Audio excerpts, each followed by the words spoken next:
She was in the third row, not the front. The front is where people sit when they want to be seen. She was in the third row, and she had driven 4 hours to be in that seat. I knew that because the bailiff mentioned it quietly before the session began, not because she said anything herself. She did not say anything at all. She sat with a folder in her lap, the drugstore kind, the kind with the elastic band around the middle, and she held it the way someone holds something they have carried a long distance and are not ready to put down. She never opened it in the courtroom. She just held it. That is the case I want to tell you about. I want you to subscribe before I keep going. Not because what I am about to tell you is dramatic, because it is the opposite of dramatic, and those are the stories that need the most people to hear them. Subscribe and turn on notifications. Then let me continue. I want to tell you one thing that happened after all of this was over, before I tell you how we got there. On the evening of February 8, 2024, a woman named Dorothy Sims attended a grief support group in Macon, Georgia. She had been going for nearly a year at that point, but she was not going anymore because she needed it for herself. She was going because a new member had arrived and was sitting in the back of the room, and Dorothy recognized that particular kind of stillness. She sat down next to the woman. She did not say much. She held out her hand and said, "This is the worst part. It does not stay this bad." I learned about that from the group coordinator who had been at the meeting. When she told me, I sat with it for a moment before I could name what I was feeling. Then I recognized it. Relief. Relief that what had happened inside my courtroom had not finished inside my courtroom. It had kept going. I want to tell you how we got there. The company was called Meridian Emergency Transport. They operated out of Bibb County, Georgia, 11 years in business. Their attorney, a man named Gerald Foss, was well prepared and competent in the way that lawyers are when they represent companies that can afford preparation. He was there to defend a company that had billed a widow $847 for the ambulance ride that carried her husband's body away from the scene of his cardiac arrest. A ride her husband did not survive, a ride that ended not at a hospital but at the county morgue. The bill arrived in Dorothy Sims's mailbox 6 weeks after her husband was buried. They had sent her a bill for his last ride. Now let me tell you about Dorothy. She was 61 years old when she walked into my courtroom. She had been a middle school librarian for 23 years in Monroe County. She wore her reading glasses on a beaded chain around her neck, and during the entire proceeding she held her hands very still in her lap. What I noticed first was not her face. It was that she had brought that notebook, and she was writing in it before things began, not taking notes, but writing the way a person writes when they are trying to hold themselves together. She closed it the moment the bailiff called the room to order, and she did not open it again. She was not there for theater. She had been sent a bill she could not make sense of, and she had decided that someone needed to explain it to her in a room where the explanation had consequences. Her husband was named Charles Sims, 59 years old, a high school basketball coach for 17 years, a physical education teacher before that. He died of a sudden cardiac arrest in the parking lot of a hardware store on March 14, 2022. Someone dialed 911 at 2:47 in the afternoon. The Meridian unit arrived at 3:09.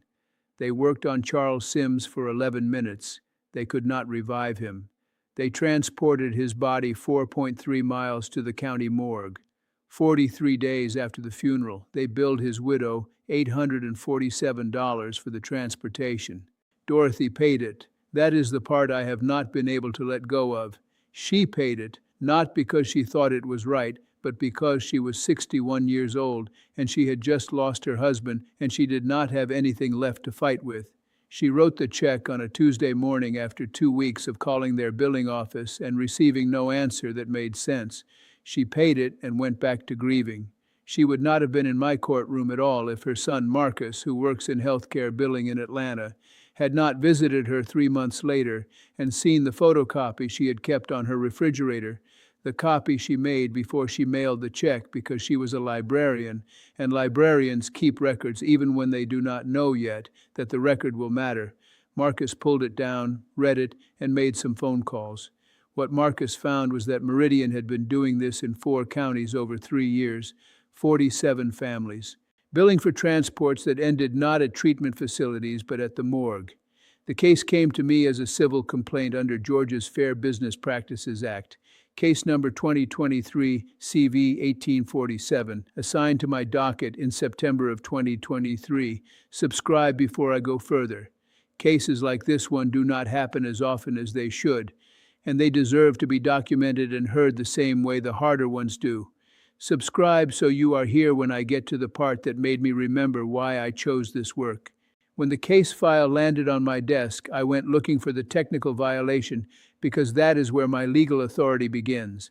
What I found instead was an internal billing document, a manual that Marcus had obtained through a records request, with a section called Deceased Transport Protocols. One line in that section read, "In the event of patient non-survival prior to or during transport, standard billing rates apply unless transport distance is under 2 miles. Charles Sims was transported 4.3 miles. Someone had written that line. Someone had approved it, distributed it to billing staff, and applied it 47 times in 3 years.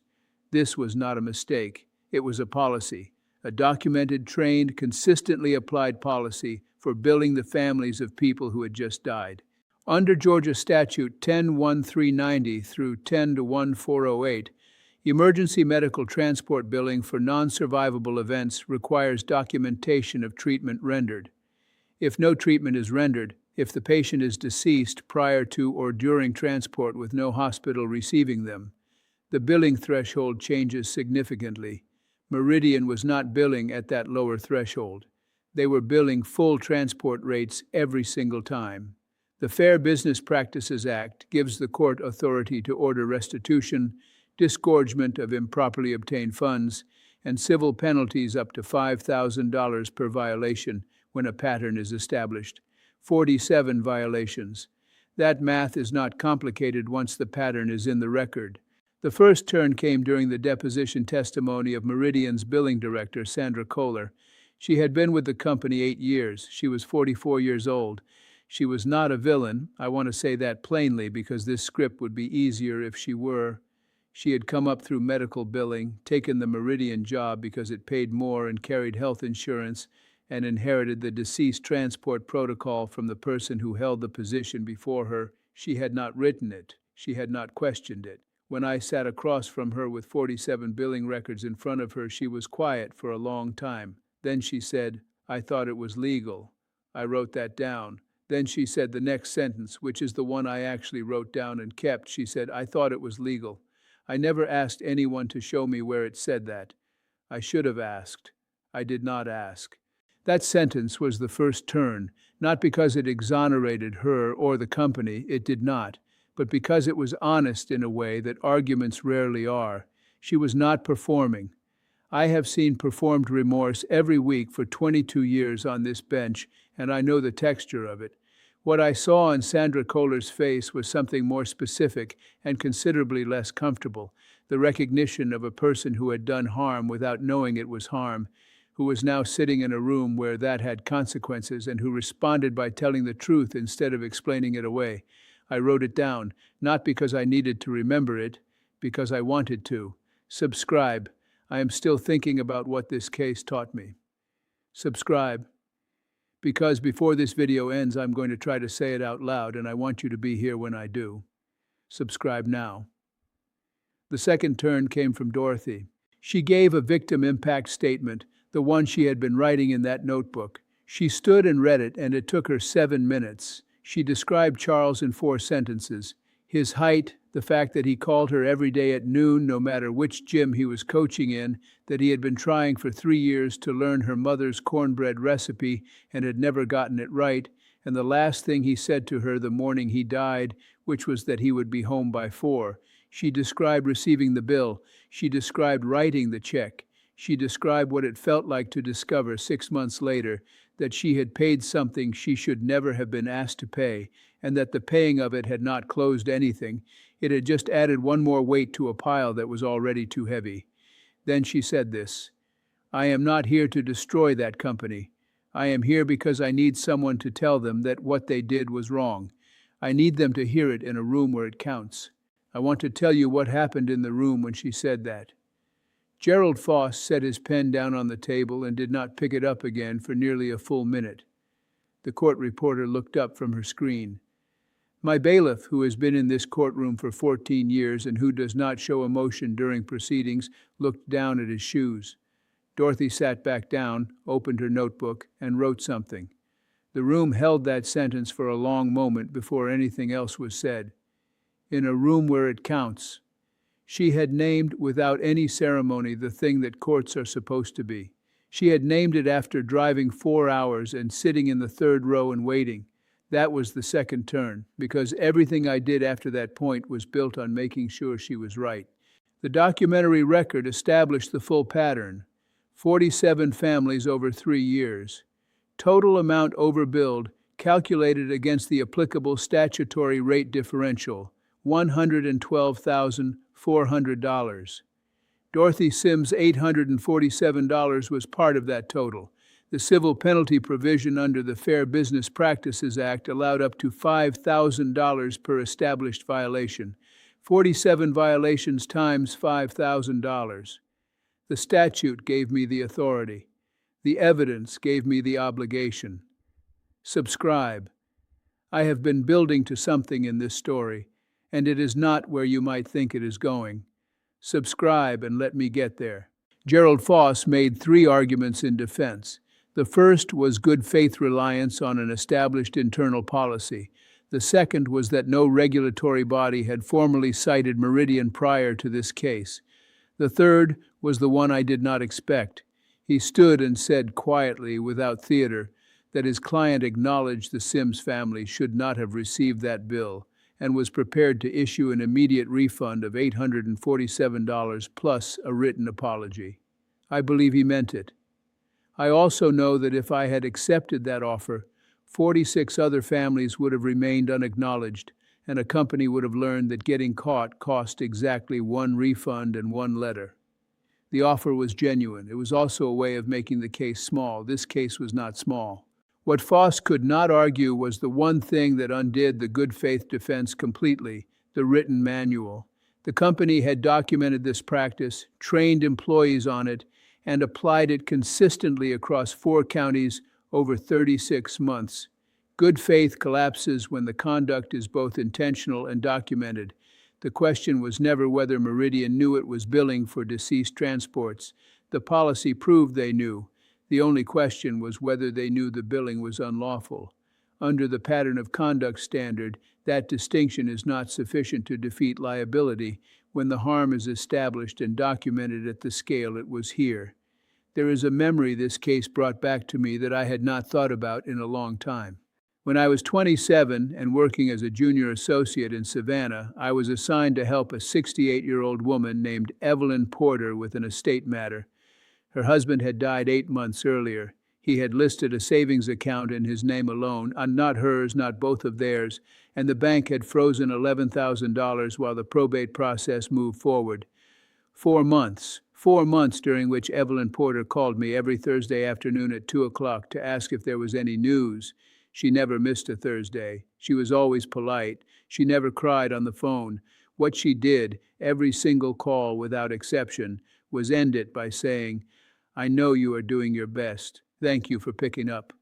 I thought about Evelyn Porter throughout the Sims case. I thought about what it costs a person who is already carrying grief to also be handed a fight. About the specific kind of harm that comes from a system adding a demand to someone who has nothing left to give. Both women did everything right. Both women should not have had to. Subscribe. I have not told you the full sentence yet. I am about to. Subscribe before I do, because I want to explain every part of it, and the explanation is as important as the ruling itself. Subscribe now. The third turn was the sentence itself. Before I spoke it, I sat in that room and I looked at what was in front of me. Dorothy was in the second row this time, not the third. The folder was in her lap. Marcus was beside her. Gerald Foss was at the defense table with 2 colleagues. The chair where Meridian's CEO should have been was empty. The company had sent its lawyers, but not its leadership. I noted that. A company that does not appear at the hearing about the harm it caused is still communicating something about what it values. I had made this decision carefully. I had made it knowing that mercy, to mean anything, has to be precise. Vague mercy is just hope. Precise mercy is a plan. I had a plan. I am ordering Meridian Emergency Transport to make full restitution to each of the 47 families identified in the record. The total restitution amount is $112,400 to be paid within 90 days of this order. Payment shall be made directly to each identified family with a written communication containing specific language I will specify, because the words matter. They are not boilerplate. They are an acknowledgement of a specific harm caused to a specific person. I am also imposing civil penalties under Georgia Statute 10-1-399 in the amount of $5,000 per violation across all 47 counts. $235,000 in civil penalties, directed in full to the Georgia Crime Victims Emergency Fund. This is not a fine for the benefit of this court. It is a transfer. The people this company billed without justification are not the only people in this state who deserve protection from practices like this one. I am ordering Meridian to retain an independent billing compliance auditor, approved by this court for a period of 3 years, with quarterly reports filed in this case record. The cost of that auditor is borne entirely by Meridian. If any quarterly report identifies material non-compliance, the company will appear before this court within 30 days. I am not done watching. I want that on the record. The benchmark for early completion is this. If Meridian documents full restitution to all 47 families within 60 days rather than 90, and if the first quarterly compliance report is clean, this court will entertain a motion to reduce the civil penalty total by 15%. That reduction is available. Whether they earn it will tell me something I want to know about what this ruling taught them. Sandra Kohler is not subject to individual penalty in this order. The record establishes that she applied a policy she did not write and did not fully understand, and that when confronted with its consequences, she told the truth. She is not absolved. She applied the policy, but she is not its architect, and the record will reflect that distinction. Then I spoke directly to the room. What Meridian Emergency Transport did in these 47 cases was not accidental. There is a written policy and evidence that proves it was deliberate. But I also want to say plainly what it cost. These families were not inconvenienced. They were given a demand for money at the moment when they had the least capacity to respond to any demand at all. They were handed one more weight while they were already carrying the worst thing. That is a real harm. It belongs in this record without qualification. To the families in this case, you were right to come forward. I know it cost you something. This room heard you, and what it heard produced consequences, and those consequences are why this court exists. To Dorothy Sims, you came here and said you needed someone to hear this in a room where it counts. Mrs. Sims, this room heard you. It counted. He said, I should have asked. I did not ask. That was the moment I knew what I was going to do. I wrote it down, not because I needed to remember it, because I wanted to. Thank you for staying with this story. It is not the kind of story people usually tell about courtrooms. Subscribe if it is the kind of story you want more of. I have more to tell. After the room began to empty, I stayed on the bench the way I always do. I was reviewing a document when I noticed Dorothy Sims and Sandra Kohler standing near the aisle, approximately 6 feet apart. I was not watching conspicuously. I was looking down, but I was watching. Sandra Kohler said something I could not hear. Dorothy was still for a moment. Then she nodded, once, slowly, and kept walking. Sandra Kohler stood where she was a moment longer before she moved toward the exit. I looked back at my papers. I wrote one small note at the bottom of the page I was on, a note I have not looked at since and do not need to. Then I stood up and went to my chambers. Meridian Emergency Transport paid full restitution to all 47 families in 58 days, 2 days inside the 60-day benchmark. The first quarterly compliance report was clean. I reviewed the penalty reduction motion on a Thursday afternoon in November of 2023 and granted it. No appeal was filed. The deadline passed in March of 2024. I noted the absence with one line in the case record. When a company chooses not to appeal a ruling like this one, they are telling you something about whether the ruling landed where it was meant to land. I believe them. I have arrived, through this case and cases before it, at one conclusion I did not hold when I started this work, that precision and compassion are not opposites. They are the same instrument used well. Vague good intentions do not produce restitution checks made out to 47 specific people. They do not produce compliance auditors or quarterly reports or a 15% reduction tied to a benchmark that says, quietly, I believe you can do better. What produces those things is knowing the case well enough to design a sentence specifically for it and having the willingness to do that work even when the easier path is a number from a table and a gavel. What this case gave back to me, not as a judge but as a person, was the reminder that the people who most need the law to function correctly are almost never the people who know how to make it function. They are the people who kept a copy on the refrigerator because some part of them knew it would matter. The law exists in the space between what those people know and what they need. My job is to stand in that space.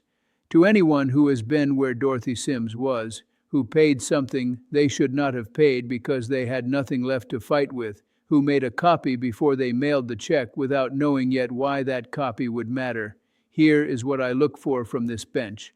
I look for the documentation, I look for the Tuesday morning and the copy and the 6 months later when someone pulled it down and read it. The law has tools that work on those facts. Find someone who knows how to use them and hand them the folder. That is what you can do with this information. To anyone who has been in a situation where a court extended measured accountability rather than maximum consequence and who has wondered whether that diminished what happened to the person harmed, what I have watched from this bench across 22 years is that restitution built precisely, the kind that names each person, reaches each family, and holds the responsible party accountable over time, does not diminish a victim. It completes the acknowledgement.